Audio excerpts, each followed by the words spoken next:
राधे राधे। एक बार आप सभी ज्योतिष प्रेमियों का पुनः स्वागत है हमारे इस चैनल में, जहां हम और आप मिलकर वैदिक ज्योतिष को सीखने का प्रयत्न कर रहे हैं, उसको सीख रहे हैं। और हम समझते हैं बहुत अच्छे से हम सीख रहे हैं, लॉजिकली समझ रहे हैं और एक एक विषय को समझ रहे हैं। सबसे पहले हमने आपको ग्रह के बारे में बताया। और बता दूं, जो हमारे नए दर्शक जुड़े हैं, यदि वो ये आशा से आए हैं कि यहाँ पर केपी पढ़ाया जा रहा है, लाल किताब पढ़ाया जा रहा है, ऐसा यहाँ नहीं पढ़ाया जा रहा है। अभी हम वैदिक ज्योतिष सीख रहे हैं। ज्योतिष में जो सर्वोत्तम है, जो प्रवर्तक हैं, क्योंकि ज्योतिष माने ही वैदिक ज्योतिष, यही सनातन है, बाकी तो बाद में निकलते रहे। तो हम ज्योतिष के सर्वोत्तम ग्रंथ वैदिक ज्योतिष को समझने का प्रयत्न कर रहे हैं। हमारे पुराने दर्शक सभी जानते ही हैं। और अब तक आप लोगों को बताया गया, ग्रह के बारे में हम बताए, संक्षेप में बता दे रहे हैं। और जो नए दर्शक आए हैं, पहली बार इस चैनल में आए हैं, उनसे निवेदन है, यदि आप ज्योतिष को सही तरीके से समझना चाहते हैं, चले जाइए पाठ क्रमांक 1 को, वहीं से पढ़िए, क्योंकि पहले से ही हम आपको बहुत कुछ बता चुके हैं।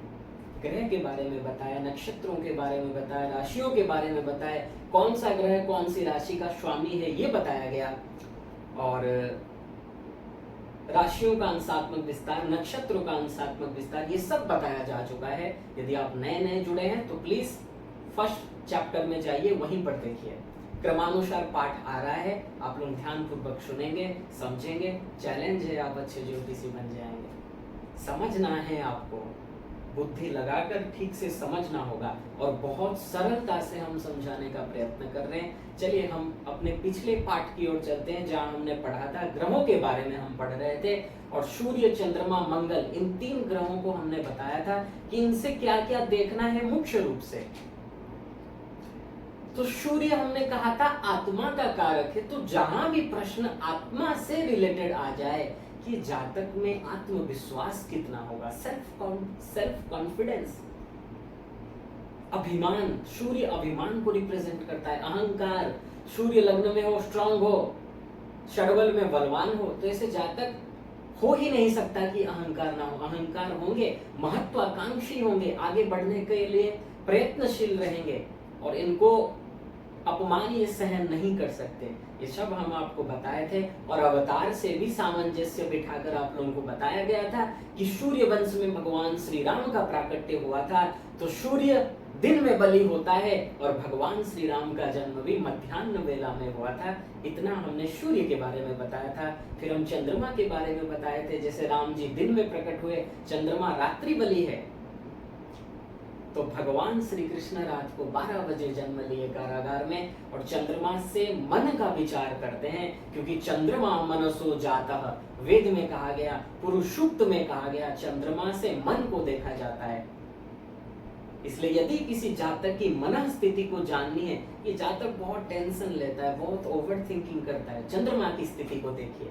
इसको भय लगता है, चंद्रमा की स्थिति को देखिए, दशा देखिए। दशा अभी हम पढ़ाएंगे आगे आप लोगों को धीरे धीरे। दशा में आपको बहुत आनंद आएगा, क्योंकि बहुत अच्छी तरह से आप लोगों को समझाया जाएगा। एक क्षण में आप समझ जाएंगे। बस बने रहिए और अच्छे से पाठ को समझते रहिए, ठीक है। और मंगल के बारे में हमने आपको बताया था, बल, पराक्रम, एग्रेसिव। और इसका उदाहरण हमने दिया था, नरसिंह भगवान का प्राकट्य हुआ था, किससे?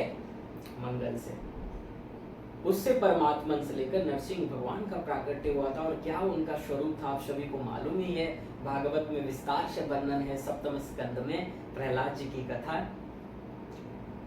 तो इतना अब तक हमने आपको बताया, सूर्य, चंद्र, मंगल। आज समझेंगे बुध के बारे में। अब यहाँ पर आपका ध्यान होना चाहिए बोर्ड पर। बुध के बारे में समझेंगे। बुध नाम से ही देखिए, बुध अर्थात बुद्धि का कारक है। इस जातक में बुद्धि कितनी है, हम ज्ञान की बात नहीं कर रहे हैं। बहुत से लोग हैं महाराज, पीएचडी कर रखे हैं, प्रोफेसर हैं, बड़े बड़े यूनिवर्सिटी में प्रोफेसर किए हैं, लेकिन बुद्धि नहीं है, गृहस्थ ठीक से चलाना नहीं जानते। सभी प्रकार के बुद्धि को हम देखेंगे बुद्ध से। केवल रट कर पाठ को याद रख लेना, ये बुद्धि नहीं है। तो बुद्ध से हम क्या देखेंगे? बुद्धि को देखेंगे। और बुद्ध से परमात्मा से लेकर भगवान बुद्ध का अवतार हुआ था।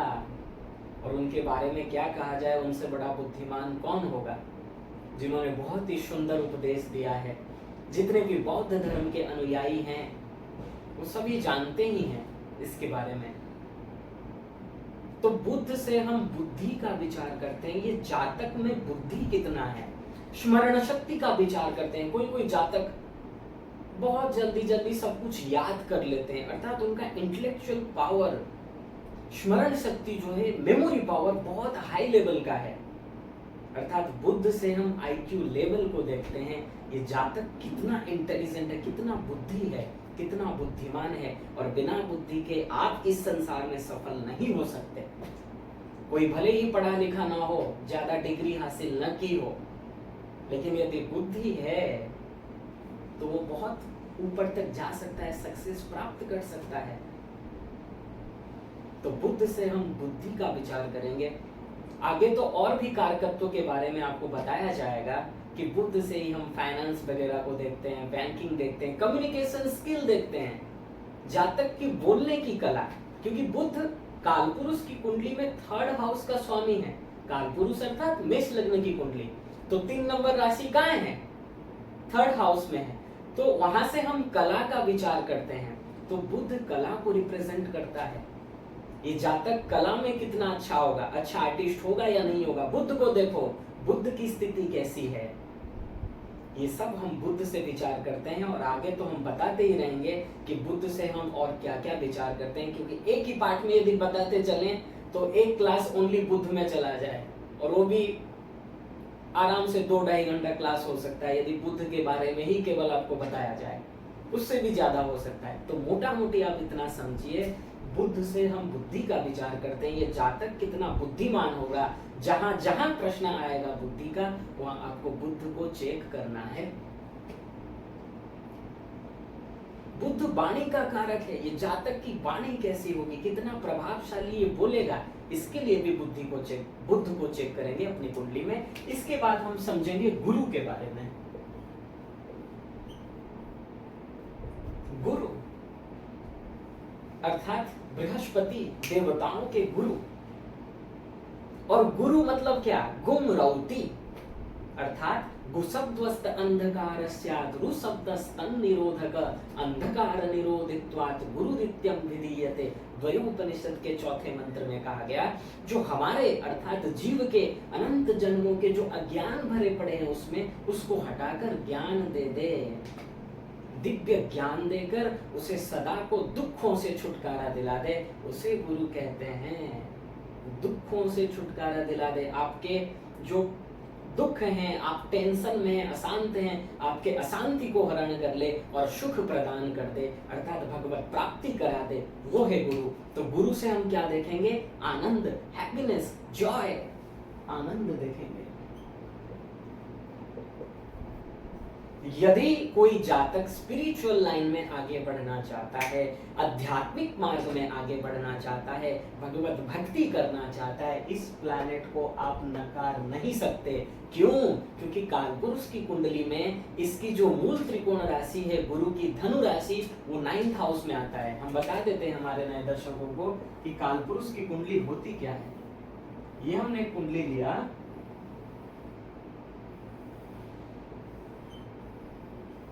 ये है कालपुरुष की कुंडली।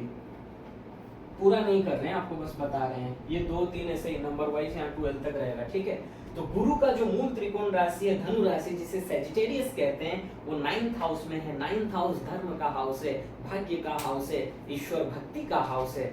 इसलिए गुरु की स्थिति बलवान होना परमावश्यक है यदि कोई जातक धर्म क्षेत्र में आगे बढ़ना चाहता है। गुरु को देखिए, यदि गुरु की दृष्टि यहाँ पर है, और कैसे होगी, यहाँ से होगी, यहाँ से होगी। आप लोग घबराइए मत, आगे गुरु की दृष्टि के बारे में भी बताएंगे। सब कुछ यहाँ पर बताया जाएगा, आपको धैर्य रखना है। तो गुरु की यदि दृष्टि यहाँ पर है, गुरु अच्छी स्थिति में है, राजयोग बना रखे हैं, बलवान है षड्बल में, तो बिल्कुल ऐसा जातक भगवत पथ में आगे बढ़ना चाहे तो बढ़ सकता है। गुरु आनंद देता है, सुख देता है। ये जातक सुखी है या नहीं है, गुरु से भी देखेंगे, चंद्रमा से भी देखेंगे, क्योंकि चंद्रमा मन का कारक है, ये दोनों को देखना है। यदि ये दोनों अच्छी स्थिति में है, जातक के पास कुछ भी ना हो लेकिन जातक संतुष्ट रहेगा, सुखी रहेगा। और एक बताते हैं आपको कमाल की बात कि गुरु 4 स्थान का फिक्स सिग्निफिकेटर है। 4 हाउस का फिक्स्ड सिग्निफिकेटर है। कौन? गुरु। 2nd हाउस का, 5th हाउस का, 9th हाउस का, 11th हाउस का। यदि कोई जातक पूछे इसको धन का सुख होगा नहीं होगा, गुरु को चेक करो। 2nd हाउस के लॉर्ड को तो देखेंगे ही, पहले गुरु को चेक करो वो कैसा है। कोई पूछे संतान होगा नहीं होगा, गुरु को चेक करो।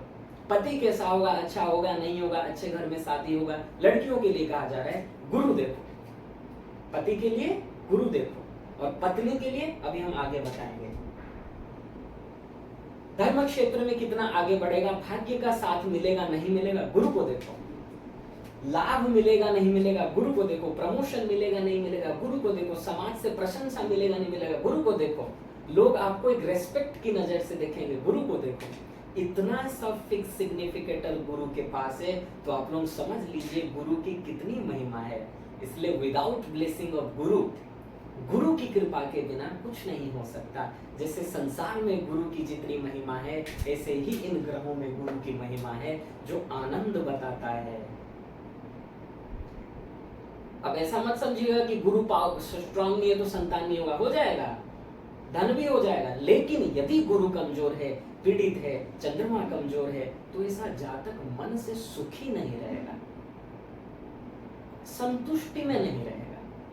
क्योंकि भगवान की भक्ति के बिना संतुष्टि नहीं मिल सकती। आप कितना भी कुछ प्राप्त कर लो इस संसार में, जब तक भक्ति नहीं मिला है, जब तक भगवान से प्रेम नहीं हुआ है, भूल जाओ शांति को, नहीं मिलेगा। और आप जिसे सुख समझ रहे हो वो टेम्पररी सुख है, कुछ क्षण के लिए है।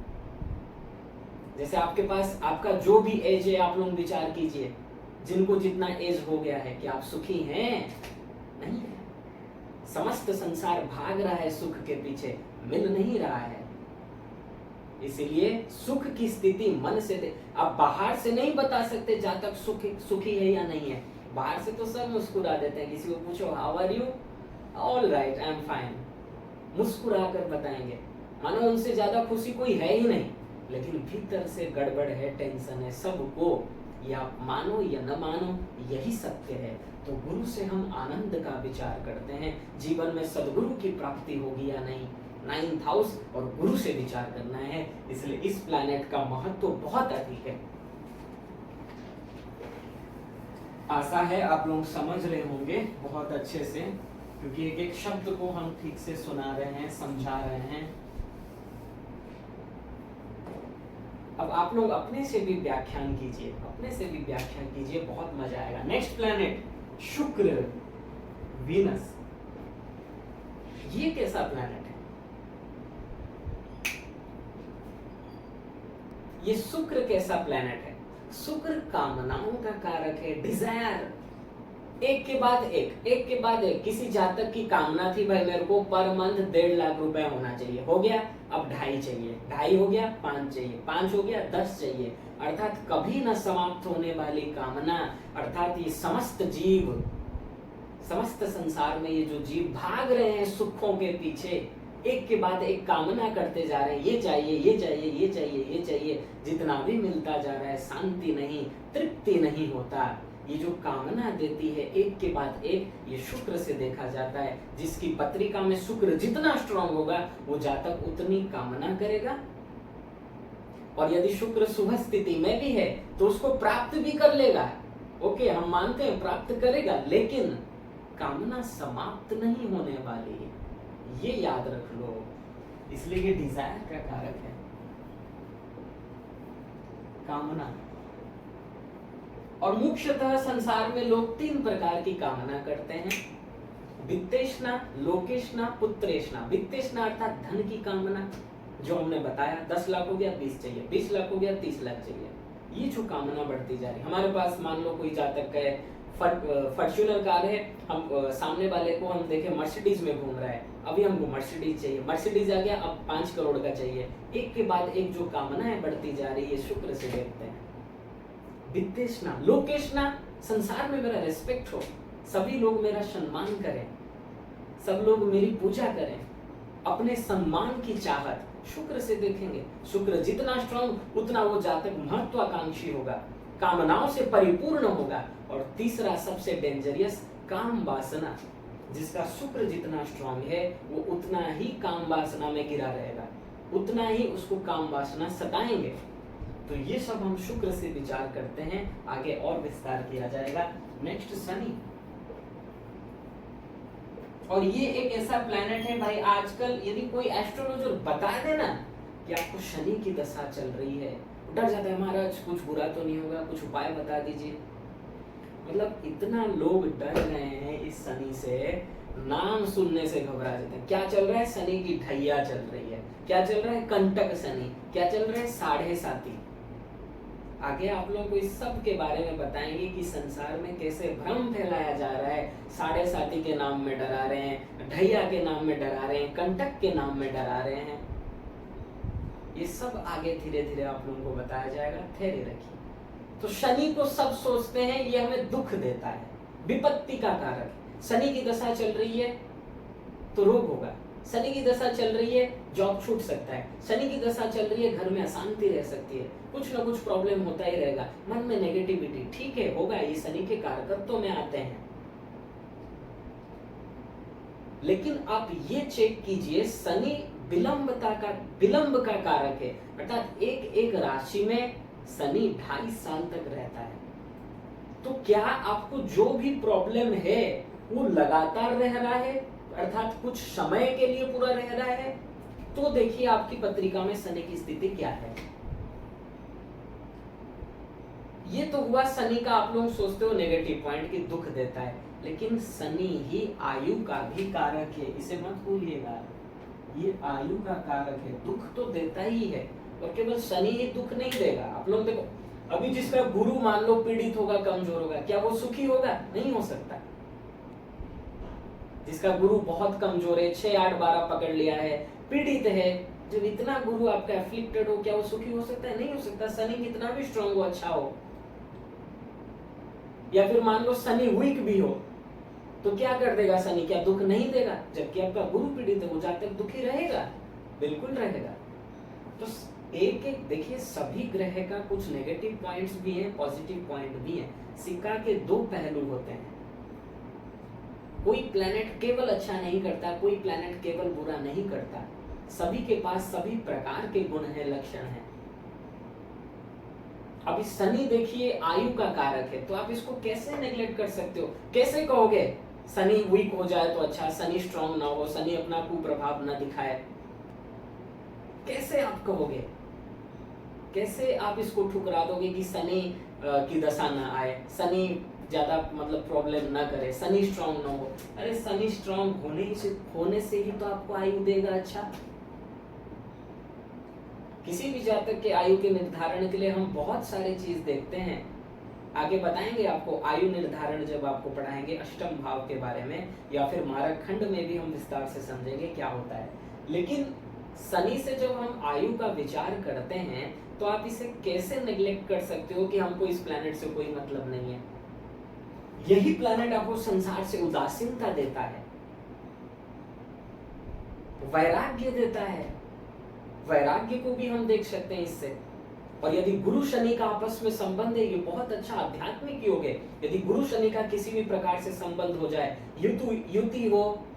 युति हो, दृष्टि हो और राशि परिवर्तन हो, कैसा भी गुरु शनि का यदि आपस में संबंध हो जाए तो अच्छा आध्यात्मिक योग है। इसलिए केवल बुरा मत समझिएगा शनि को। ये सही बात है, शनि की दशा चल रही है, नेगेटिविटी देगा, मन में नकारात्मक विचार देगा यदि स्ट्रांग है, दुख भी देगा, आलस्य भी दे सकता है, घर में अशांति भी दे सकता है, करियर में भी प्रॉब्लम दे सकता है। वो पत्रिका में उसकी स्थिति बताएगी कैसी है। लेकिन आप ये मत भूलिए, यही प्लैनेट आयु का कारक है। यही प्लैनेट बहुत अच्छे पॉलिटिशियन का कारक है। यही प्लैनेट मास में, अर्थात जब पब्लिक हैं तब आप उनके माइंड को रीड कर सकते हो। साइकोलॉजी, मास में साइकोलॉजी को समझने वाला प्लैनेट है शनि, जिसका जितना बलवान होगा, मान लो 10-15 लोग बैठे हैं, वो उनको देखकर बता सकता है क्या चल रहा है। उनके दिमाग में। ये है शनि का पावर, रिसर्च का कारक है। ज्योतिष में भी इसका बहुत इम्पैक्ट है, बहुत ज्यादा रोल है शनि का। क्यों? क्योंकि अष्टम का फिक्स सिग्निफिकेटर है शनि, इसलिए कभी भी शनि को नेग्लेक्ट नहीं किया जा सकता। आप इसे अशुभ ज्यादा मत समझिए और अपमान मत कीजिए। संसार में जितना मतलब कुख्यात हो रखा है ये शनि, जितना लोग इसको शनि को बिगाड़ रखे हैं संसार में, ये ज्ञान के अभाव के कारण ही है, क्योंकि वो नहीं समझते कि सभी ग्रह आपको दुख दे सकते हैं, सुख भी दे सकते हैं। दोनों तरह का लक्षण सभी के पास है। तो नेक्स्ट क्लास में फिर हम और विस्तार से आगे ग्रहों को समझने का प्रयत्न करेंगे। पारिवारिक संबंध में भी ग्रहों का क्या रोल है, अर्थात किस ग्रह से किस संबंध का विचार करते हैं परिवार में, उसके बारे में भी आप लोगों को बताया जाएगा। तब तक के लिए इजाजत चाहेंगे। आज जो जो पढ़ाया गया इसको ध्यान पूर्वक समझिए, आप समझ जाएंगे। कोई मतलब देखिए डिफिकल्टीज इसमें नहीं है। हमारे दर्शक आप लोग अच्छी तरह से सरलता से समझ सकें, इसलिए लॉजिकल एक एक पॉइंट को बारीकी से हम समझा रहे हैं। इसीलिए आप लोग यदि नहीं समझ पाए, और हमको नहीं लगता नहीं समझोगे, आराम से समझ गए होगे। बस ये भ्रम छोड़ दीजिए कि शनि केवल दुख का कारक है। नहीं, सभी प्लैनेट दुख दे सकते हैं, सुख दे सकते हैं, ये उनकी स्थिति बताएगी। हाँ, शनि नेचुरल रूप में अशुभ है ही, तो जब भी दशा आएगी, कितना भी स्ट्रांग हो, अच्छा हो, वो थोड़ा अपना प्रभाव तो दिखाएगा ही। लेकिन ये भी मत भूलो शनि न्याय का भी कारक है। ठीक है, नेक्स्ट क्लास में आपसे फिर मुलाकात होगी, आगे और विस्तार से समझेंगे। तब तक आपसे इजाजत चाहेंगे। आप लोग ज्योतिष को समझिए, प्रसन्न रहिए। राधे राधे।